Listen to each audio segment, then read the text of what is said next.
Hello and welcome. Today we're going to be discussing A Hunger Artist by Franz Kafka. Kafka, great writer of many short stories and novels, wrote The Metamorphosis, is probably most famous piece.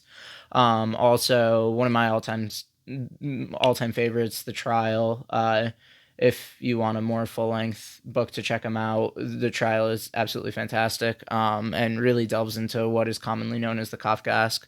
But Kafka was born on the 3rd of July in 1883 and died on the 3rd of June 1924. He was born in what's known today as the Czech Republic and wrote in German. So we're going to talk about the plot a little bit of A Hunger Artist. First, going over what a hunger artist is in this context. The main character is the hunger artist, and what he does is has himself locked up in a cage, and is disallowed from eating anything for however long, and that typically, as we'll see as the story progresses, is capped at 40 days for good reason. But we open into sort of a reflection on the disbelief that most people commonly experience when observing his hunger, what we might call today a hunger strike, but he's not striking really for anything. It's his like passion and art to do so. Even second paragraph, you could go ahead and take a look. Besides casual onlookers, there were also relays of permanent watchers settled and selected by the public. These people that are permanent onlookers, such as the butchers and whoever tend to be in the area overnight, are selected as a way to give peace of mind to the audience that's observing the duration of this fast, so that they believe it, that he's actually not eating for the entire time. And there's a lot of disbelief that goes into it, but more or less it starts off with a reflection of disbelief, moves into the daily life, and we'll dissect this a little bit more in a second here, but then moves into the duration of his fasts and an instance of that duration playing out, in which it's called off after 40 days. I mean, in advance, they plan to call it off after 40 days, but it shows the hunger artist being taken out of his cage by some women, and and then it goes into the next thing that was an outburst of anger because somebody gave him pity for having ostensibly having depression, or as far as the audience member could see, having depression due to his lack of nutrition. But he was mad about that, obviously, and we'll discuss that again in a second too. It ends up with him being deserted, but not wanting to give up fasting professionally and doing his hunger artist act. So he joins a circus, and the circus doesn't really treat him super well. They don't place him super well, but that's not necessarily his fault or their fault. It's more that that he's not that interesting compared to lions and tigers and bears and whatever. And circus things. So they start not keeping track of the days of his fast, and he presumably, this is a man in old age now, this is years and years after he started doing this, but presumably has gone well past 40 days, that's what's implied, and then dies, and his place is taken by a panther, which, I mean, everybody seems to find much more interesting than him. And so that's the overview of the plot. Just some characters that are named and not named in there.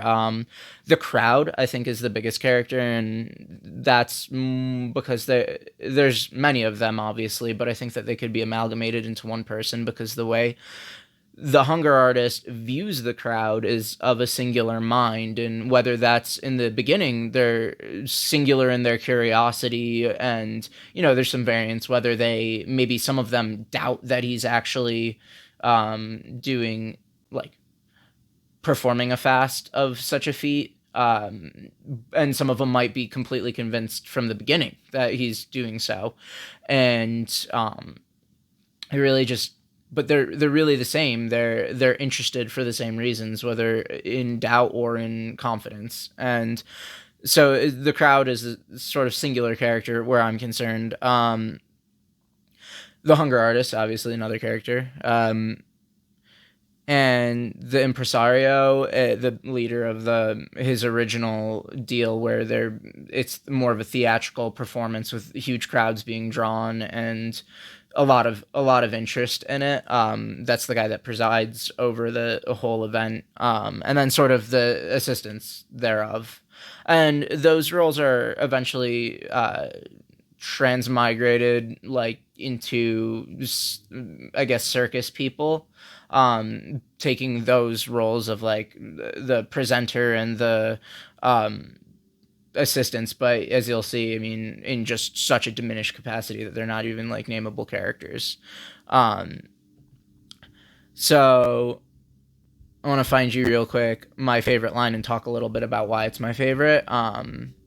Should be right here. So I have it right here. To fight against this lack of understanding, against a whole world of non-understanding, was impossible.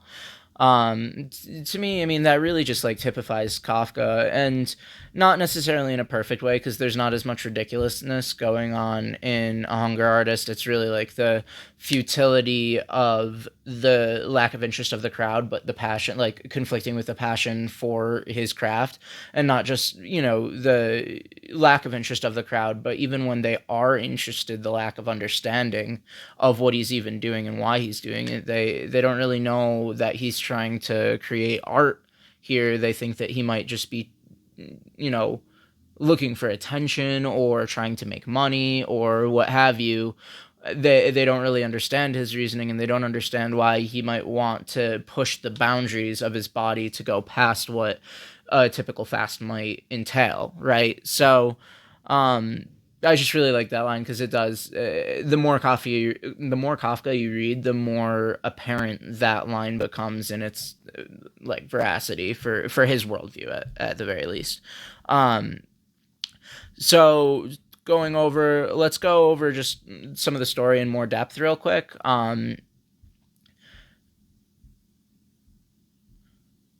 Yeah, so just reaffirming right here, starting from really the beginning, there are the permanent watchers that stay and keep watch to make sure the crowd's satisfied. He would never, in any circumstance, not even under forcible compulsion, swallow the smallest morsel of food. The honor of the profession forbade it. It's just corroborating evidence to suggest that, yeah, he really is passionate about what he's doing. It's not just an act at all. It's his reality. It's his day-to-day truth, and purpose, even. And always like trying to demonstrate that he has no edibles in the cage that he was fasting in. So he is therefore bound to be the sole completely satisfied spectator of his own fast. Really what that's discussing is that nobody could actually know from start to finish that he actually did it or not. That's kind of only ever known by him, but he wants to impart that on his audience, and that becomes an issue because it makes him unsatisfied, yet for other reasons he was never satisfied. He alone knew what no other initiate knew, how easy it was to fast. That among the fact that they don't ever know that he's actually completely fasting, and then they don't know how easy it was for him to do it, and it's credited to his art form that like he did something that he is both passionate about but also has the capacity for, and that's kind of something that you might often see in a lot of people's lives where they might not be passionate for the thing they're good at, or they might not be good at the thing they're passionate for, and that's a give and a take. And but he's that one like overlap that of that Venn diagram where he is both well suited to fast and great at it, and he doesn't cheat. And so that's why he doesn't really feel satisfied with the audience reaction to it, because he's not fully acknowledged for being, so say in modern times, like there's Tom Brady or somebody. I'm not super up on football, but that guy's a magician as far as anybody's concerned. He's a great example of somebody that's both passionate for a craft and just impossibly good at the craft, and he's well recognized. But that's because people, to some degree, might know what goes into football, and they know that he might be naturally gifted at it. They kind of understand, right, where he's coming from. But moving on from that, though, to the point of the longest period of fasting was fixed by his impresario. At 40 days. Beyond that term, he was not allowed to go.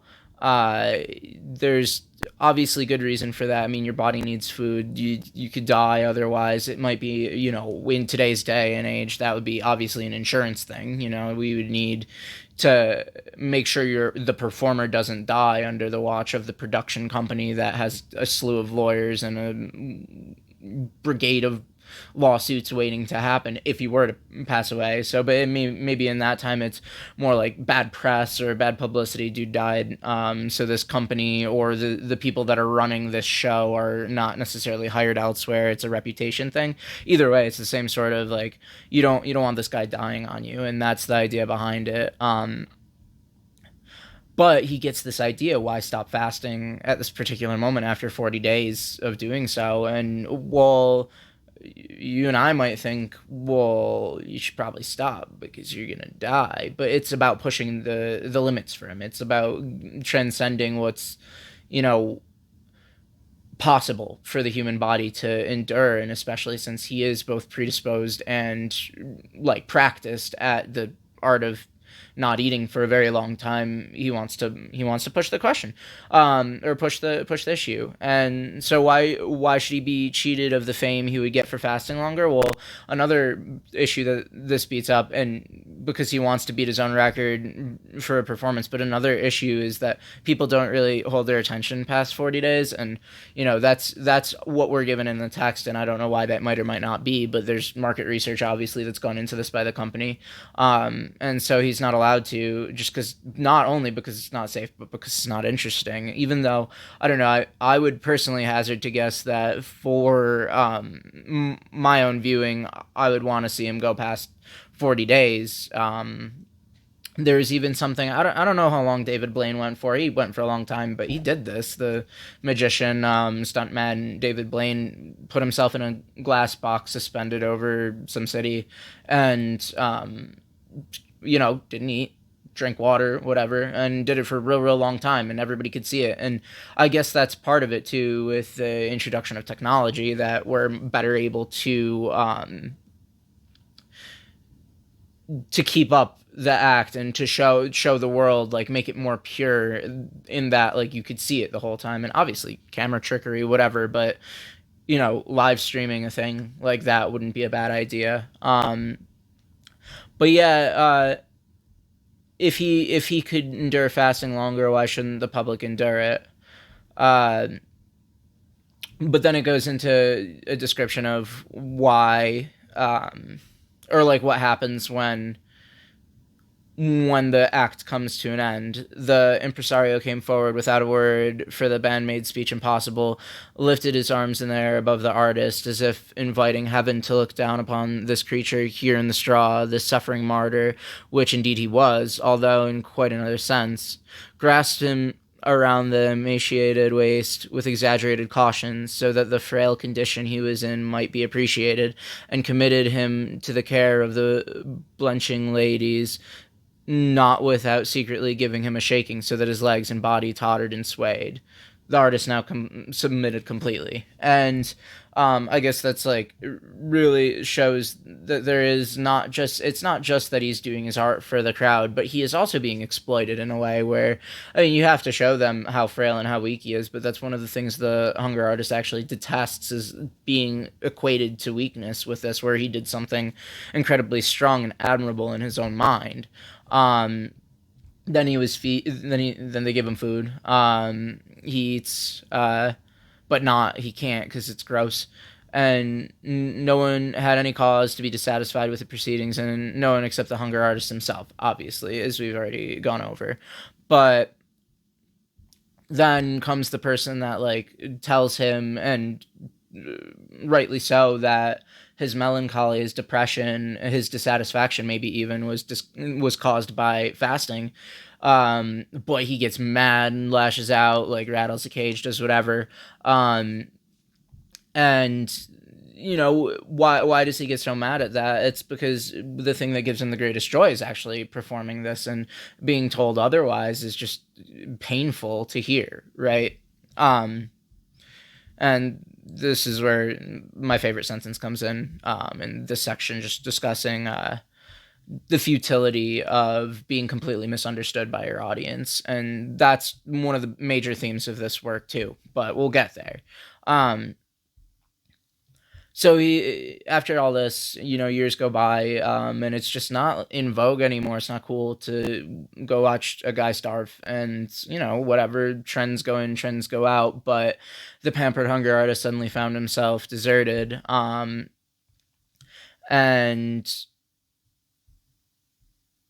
yeah, by some secret agreement, a positive revulsion from professional fasting was in evidence.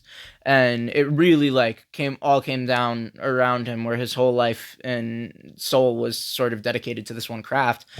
Didn't go well, where he put all his eggs in one basket, and rightly so. He's just amazing at it.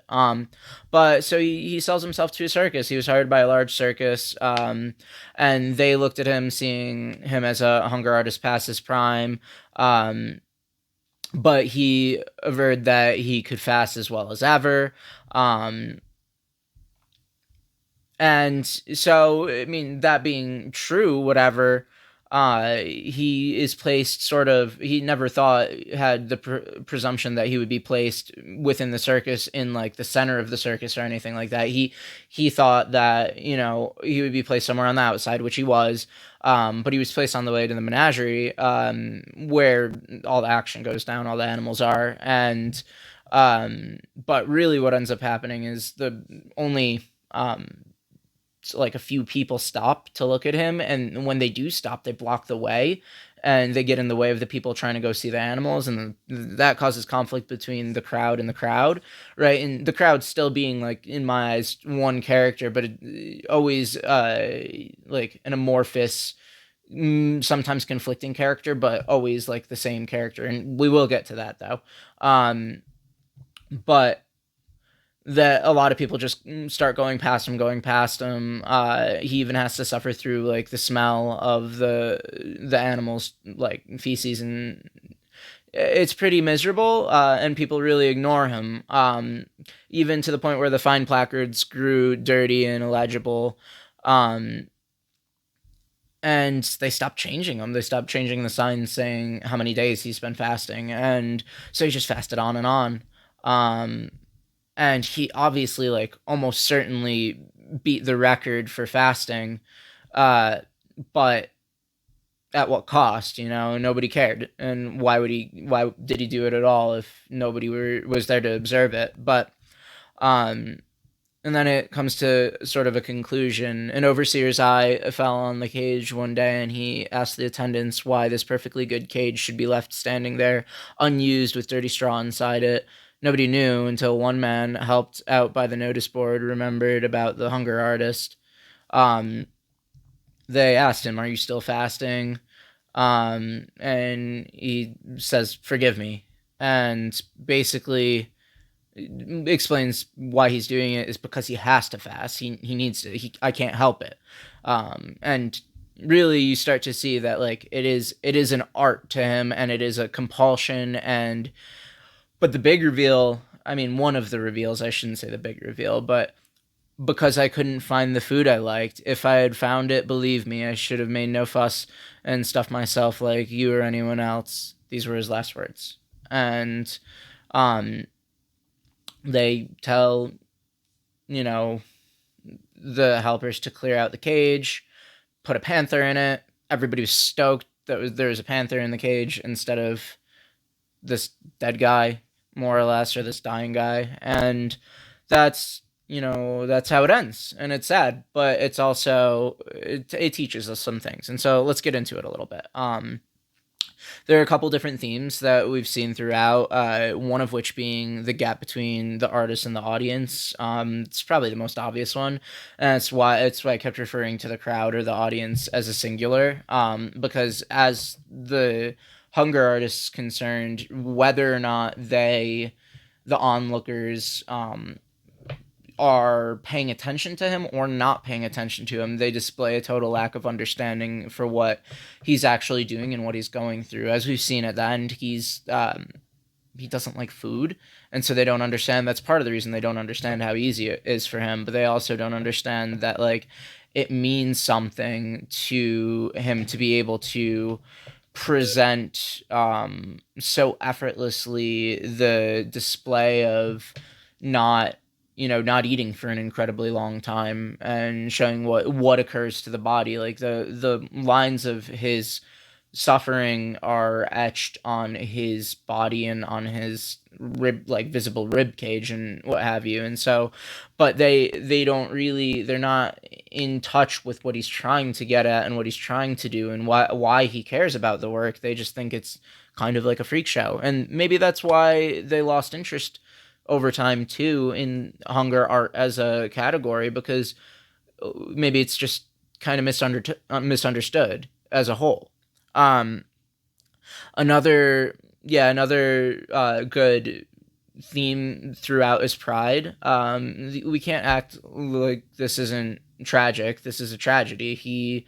Um, the hunger artist wanted to, for pride of his own craft and to be the best at what he does and to try to impart that on the world, he ended up dying for his job. And not that he wasn't older in general anyways, but he could have found a new thing to live for over time, and that might have made a difference in his overall happiness with life, because he's never, throughout this entire story, you don't really see that he's happy, but that he's dedicated and passionate. And so pride is a huge issue amongst many characters and people in all throughout history. It's infectious. It's something typically associated with masculinity, but it could be found in literally anybody. But yeah, pride being the downfall, pride cometh before the fall. It's some Proverbs quote. Definitely present here. And then the last one that I found important is that beauty requires observation to be so. This hunger art, as a general statement, stopped being observed and sort of stopped being beautiful when it was no longer watched by the crowd. And even though they might have misunderstood it while they were watching it, they at least saw that there was something there, that he was doing something disturbing perhaps, but beautiful in a darker way.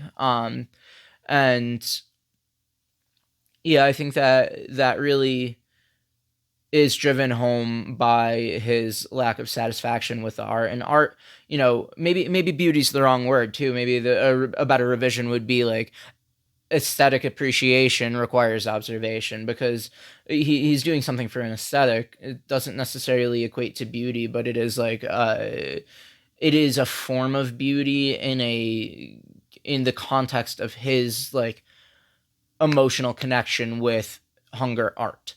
But yeah, so those are some of the relevant themes.